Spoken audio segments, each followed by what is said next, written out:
కాబట్టి నీతో కలిసి పనిచేసినాం కాబట్టి నిన్ను విమర్శించేదానికి కొంత టైం తీసుకునేము. ఎందుకంటే మాకు కూడా కొన్ని మానవతా దృక్పథం అనేది ఉంటుంది. కానీ నువ్వు శృతి మించి ఇంకా నీ ఇష్టం వచ్చినట్టు మాట్లాడుతా అంటే మేము చూస్తూ ఊరుకుండేది లేదు. ఈ నుంచి లోకేష్ బాబు మీద కానీ చంద్రబాబు నాయుడు మీద కానీ నువ్వు పార్టీ మారినావు, మాకు అభ్యంతరం లేదు, అది నీ ఇష్టం. జగన్ దగ్గరికి పోయినావు, జగన్ ప్రాపకం పొందాలంటే భజన చేసుకో, మాకు అభ్యంతరం లేదు.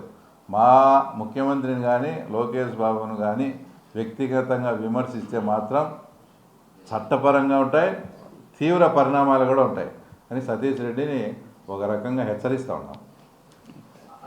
వేములం పార్థసారథి రెడ్డి మధ్య చాలా కామెంట్ చేస్తూ ఉన్నారు. దానికి సంబంధించి పార్థసారథి రెడ్డి గారు కామెంట్స్ చేసినారని ఈ మధ్య కూడా నేను కూడా ఒకటి వీడియోలో చూసిన.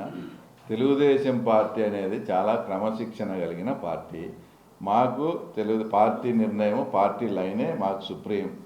ఆయన వ్యక్తిగతంగా ఏం మాట్లాడుకున్నాడో మాకు సంబంధం లేదు, మాకు ఎలాంటి దాంతో కూడా ఇది లేదు. ఏదైనా అంతిమంగా ఇప్పుడు అంతకుముందు ఇందాక చెప్పినట్టు సతీష్ రెడ్డి గారు ఉన్నప్పుడు కూడా మేము పార్టీకి ఏదైనా డెవలప్మెంట్కే పనిచేసినాం. ఆయన పోయిన తర్వాత పార్టీ నాయకత్వ బాధ్యతలు నాకు ఇస్తే